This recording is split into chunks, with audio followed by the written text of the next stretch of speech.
Honey. Is that your sexy voice over there?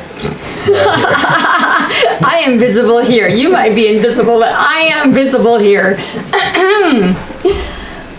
How does one become a psychic, medium, healer, or anything along those lines? Is that a question that you're asking? I'm asking you. It's a question that people have asked. Oh, okay. I mean, you can find it in many different places. You can Google it. But if they can Google it, why am I answering it? Because I don't trust what Google has out there. Why? Because there's so many answers. My answer is go Google it. Well, let's not Google it, since I've got you right here and you have that direct connection with the spiritual realm. I'd like to know the answer. You don't need connection for that. That's pretty, well, maybe not straightforward, and our answer might be different than what people expect, right? First of all, you and I were talking about this when we went out earlier, about how things are labeled. Yes. Right? Mm-hmm. And what were we talking about? I was talking about how people want to know how to develop abilities. They might already have something that they can do, but then they start describing what they can do, and all of a sudden they're told, like, this one post was all about witches and what witches believe. That's WITCH, not witches and which direction to go. And so with that came all this information, and when I read through the information, it seemed like the exact same thing that tarot card readers use, empaths, and people who do astrology. All these individuals who post about these different things that they do, we're all saying the same thing. So I just wanted to know, though. Oh, that's interesting. So this is similar to what we were talking about. It's very similar to what we were talking about earlier. Okay. Because they all want to develop some kind of ability. But they all gave it different names. Right.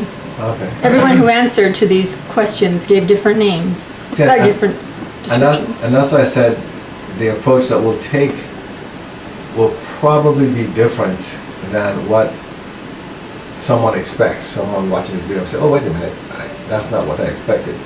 More than likely that will be the case. Because, first of all, I don't believe that, this is my personal thing, okay? This is not any message from any ascended master. Okay. And if I'm wrong, I'm sure they'll correct me. Mm-hmm. But I don't believe that there's any such thing as a psychic or a medium, okay, or whatever else might be out there. I don't believe that there's such a thing. Just like I don't believe that there is a Jewish religion and that there has to be a Jewish religion and a Roman Catholic religion. Mm-hmm. I don't believe that either. You know, they are, but I believe that goes back to people wanting to label there something different. They have something to identify with. Exactly. Mm-hmm. That's to me, that's the reason why these things have labels. We already know the teachings is where everything comes from. If you know what the teachings are, and then you understand these different faiths, you get to realize, oh, wait a minute, it all comes from this one place. All right, so you don't look down on any religion. Well, it's the same thing with these different, what do you call those? If it's a psychic or personalities, maybe, I don't know, mediums. I'm not sure what to call them. Okay, well, what term to use? Now we know what to call them. Extrasensory perception people. Okay. Well, no, they call themselves medium or empath. Right, they do. They give themselves these names. I don't know what term to give that group. Spiritualist, maybe. Anyway, that's not. Okay. That's not the important part. The thing is, I don't believe that that's necessary, and I don't believe that. For example, I would never call myself a psychic, or a medium, or even a healer, because I'm not. Although that's what I use to explain to people what you can do. Instead of going through, well, he can see and hear and communicate with spirits, and he does healing work, and so it's easier for me if I just say, well, he's a medium and healer. Probably because that's the terms that they understand. Right. And if you were just to say, oh, if you told somebody, oh, he talks to spirits. So like, okay, take him to the nut house. Pretty much that's what would happen, maybe. Anyway, the reason why I don't believe that there's such a thing, why people shouldn't categorize themselves that way, is because, go back to the one statement that's in the Bible, where it's written in the Bible, and God said, let there be light, right? Mm-hmm. And then there are a whole bunch of things that were said about animals and all this stuff that was created, correct? And then they get to a point where, there's a point in the Bible where it's written, now let's make man in our own image. Mm-hmm. Correct? Right. Okay. So then man was made, man and woman, even though man came first, according to the Bible. Mm-hmm. This Bible, we know that other sources tell us differently, but we'll go with the Bible since that's the one people are more familiar with. That man got made first, and then after that, they took the rib and made the woman, right? Mm-hmm. Again, that's the version from the Bible. Other versions are that all souls are created at the same time, the male and the female, which, according to the teachings, that's according to the teachings. So that's the one that I follow, because that makes more sense to me. Right. A woman is not inferior to a man. She was not made from part of a man. She was made just like God was, or in the image of God himself, male and female, at the same time. So we're equals. Sorry to bust the bubble of those folks that think that male are more important than the female, because really, in the spiritual realm, that's not the case. Sorry to dive go off on a tangent, but I just want to make that clear. So get back to the original point. Let's make man in our own image. Well, what does that mean, really? What do you think that means? Well, to me, it means that we're all created like God, which is a soul, a spirit. Okay, that's one part, right? Uh-huh. But what do we know about God? God can do all things. He's a master creator. Right? Mm-hmm. So we're made in the image of God. It doesn't mean that we're made to look like him. Because some people say that, why do some people look Chinese and some look Japanese and some are black and some are, whatever else, right? Mm-hmm. That's not the issue. Remember, God is a frequency, it's energy. We're made in his image, which is the energy, his frequency, right? Mm-hmm. That's one thing. Next thing is this. God is all powerful, correct? Yes. He can do whatever. He does good things, right? Mm-hmm. So we're not going to say he can do everything and he goes and does bad things. God doesn't do that. Even though people think he goes and destroys the earth and all that, but no, it's not like that. The point is that he's pretty much invincible. We know that. Mm-hmm. He's a creator of all positive things. Well, if we're made in the image of God, then we're not as powerful as God, the Father, of course, right? Right. But don't you think that we should be able to do some of the things that God does? Yes. See, I even use the word some, right? Mm-hmm. Because I'm being conservative. I'm not even saying all, I'm saying Mm-hmm. some. It would be like, we have kids, you and I, we have kids. Right. Okay? They have our genes somewhere, GENES, right? Yes. Why do you look like that? Are they not my kids? They are your kids. Just want to make you Just look that like, you're spelling out words like I did earlier. I'm like, okay. you're looking like Technical video here. I don't know if the genes are present, buddy. I don't know.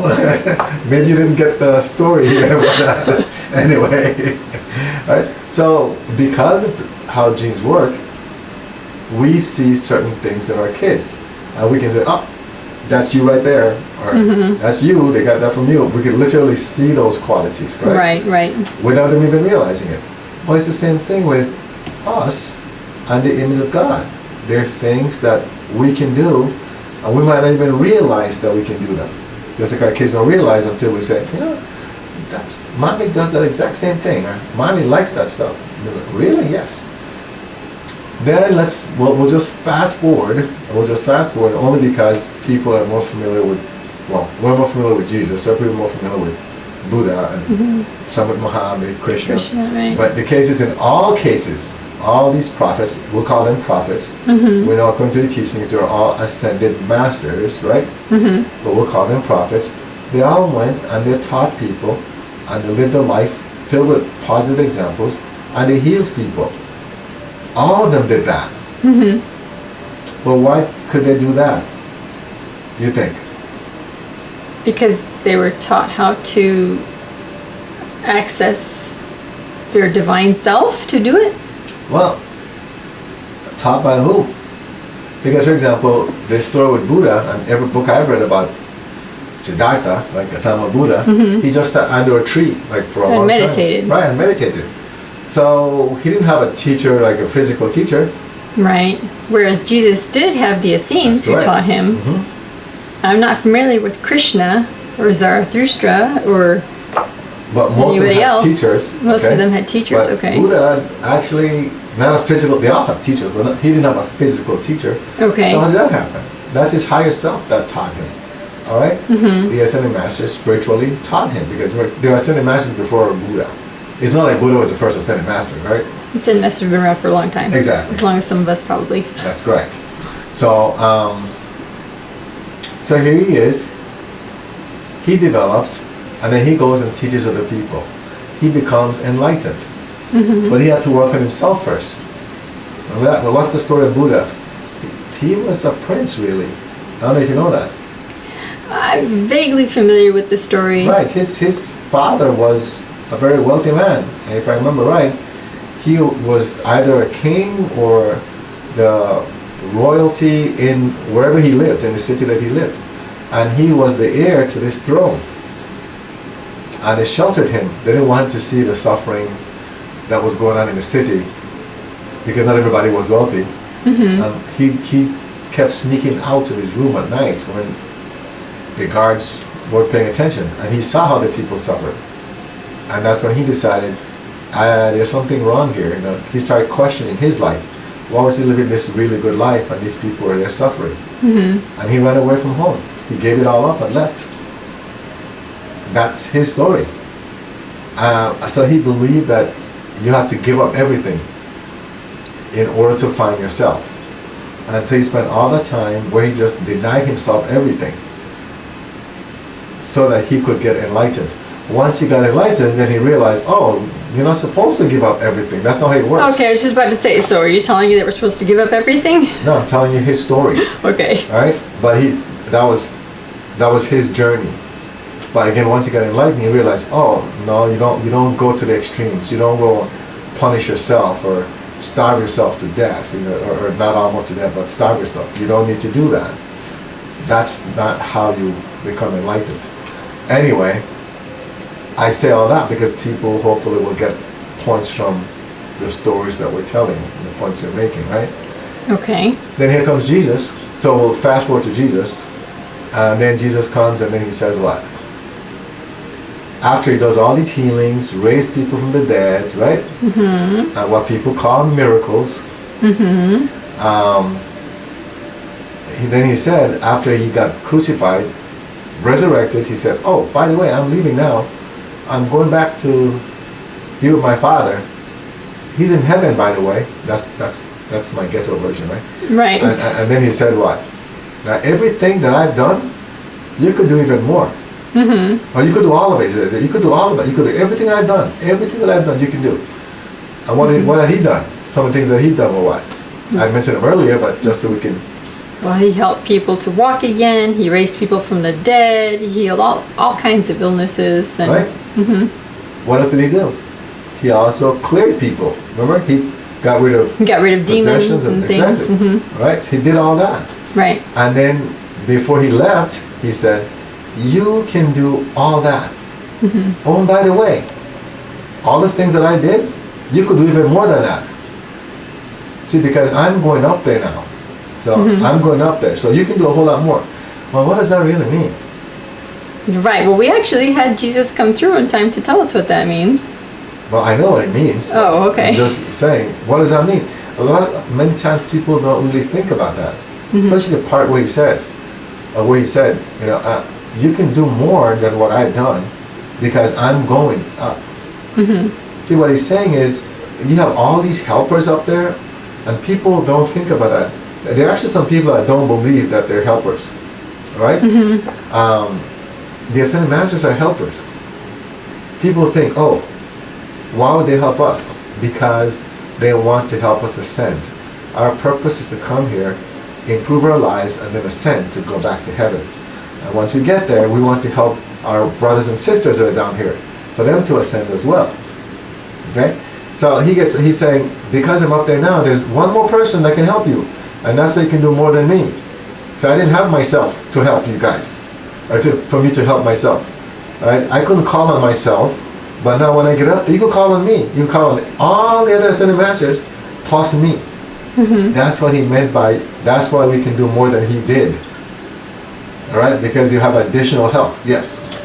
Go ahead. No, when he came through not too long ago, he said that the and more also referred to how we'd be able to do more with the things that affect us from the technological standpoint of the world that we live in. Okay, great. But I'm not talking about technology, I'm talking about the spiritual side.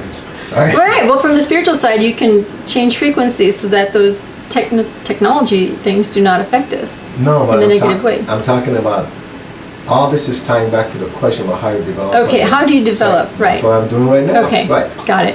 So, sorry, got off topic. So we went through all those stories there, for me to make one point. And what's the point? Jesus came as a human being. Gautama Buddha was here as Siddhartha, as a human being. Moses, all these Ascended Masters were here as human beings. Okay? And then what happened? They got closer to God, they got enlightened, and they used what they knew they had to empower themselves, to develop themselves. They had people that taught them, yes, but the most important thing was that they had to first recognize that they were made in the image of God, and that it was okay for them to go and heal. It was okay for them to know that they could do anything that any of the previous Ascended Masters did. Because so many people are familiar with Jesus, I'll use him as an example. Everybody knows what Jesus did. He healed people. He brought people from the dead. Right? He communicated with the Ascended Masters. Transfiguration, right? On the mountain, where he called upon Moses and who was that? Elijah, to come and help him. So when we're here and we're wondering, well, what does it take for us to develop as a psychic? No, I think that's not the right question. To me, the right question is, what does it take for us to find our true self? Okay. Right? We're not psychics, we're not mediums. When we become our true self, we can communicate with spirits. We can heal people. We can see that it's not the future. All we're doing is traveling to a different dimension. All right? People think it's like, oh, you're seeing to the future. Remember that outside of this dimension, there is no time. Okay? So there is no future. There is no past. Everything is happening right now. That's why you always tell me that my concept of time is so messed up, right? Like, we'll talk about something and I'll say, oh, that happened a month ago. So that just happened yesterday. Right? But to me, it's a long time ago, because I don't really, in my mind, it's not about the time. It's about the event that took place. And I believe that's the way life is. The closer you get to who you are, the true you. All right? Time doesn't matter anymore. Things don't matter. So how do you get there? Well, you have to learn to be balanced. And that's what we help people. When people contact us, we don't start teaching you how to communicate with spirits. Right? What do? First, we help you to help yourself. Right? Whatever challenges you're having, let's identify them and let's take care of those. And once we see that you've become stabilized, then we start to teach you how you can take over certain things yourself, right? Now you start to learn, oh, I can do this. And how do you protect yourself? You do it this way. What else can I do? As you develop, you're taught more. Now I'm guided with that. It's not me that decides, oh, now you're going to learn this. Like right now, we have individuals that are here. I'm proud of at least this one individual that's healing herself, right?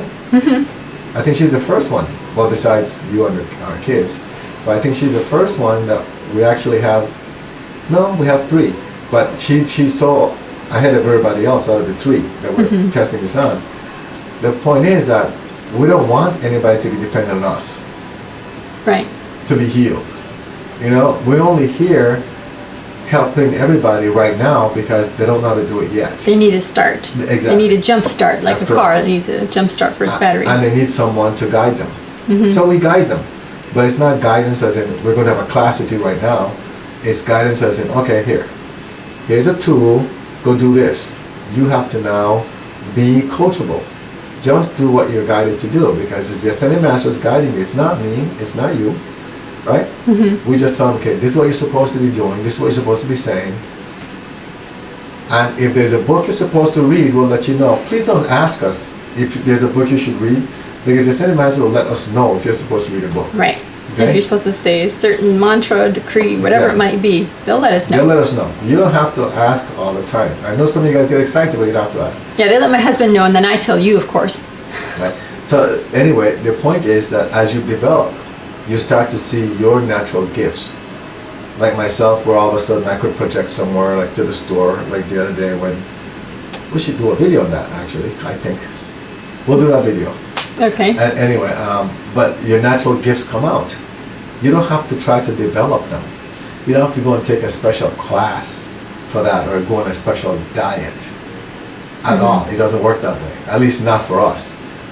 What we do is, we have certain things that we do. You'll be guided, and before you know it, you're developing. Then we get to a point now where all of a sudden we'll say, okay, you can start doing something on your own. And we'll give you the tools to do it. And you become like the one individual who she'll just send a message. Oh, today I feel this way, but I'm taking care of it. I'll keep you updated. Next thing you know, she sends another post. Everything's fine. I'm feeling great because she's learned how to heal herself. Just like I told her before, and once it becomes consistent, then she will be healing other people. You see? So she'll be joining us, but people will contact her and say, you know, I need help with this, and the army starts to grow. Make sense? Mm-hmm. But we don't call her a psychic. We don't call her a medium. We don't call her any of those things. She's not an astrologist.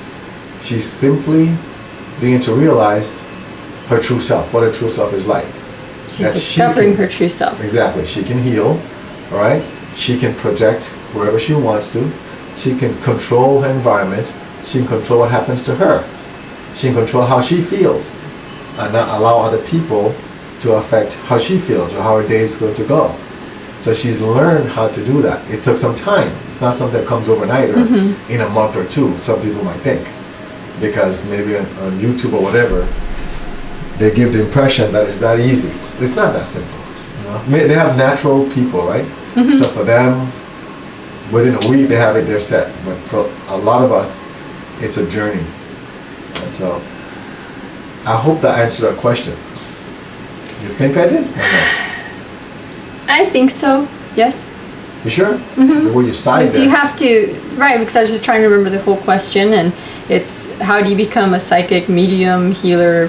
So it's through discovering yourself and becoming in touch with your divine self is how I'll call it. So if you need additional help, just contact us and we can start on that journey with the help of the Ascended Masters. They're the ones that will be working with you. We just relay the information to you, really. That's it. Yep, you'll be able to find the consent form to work with us on the in the download section on our website, 190vision.com. You can find us on YouTube and Instagram, also at 190vision.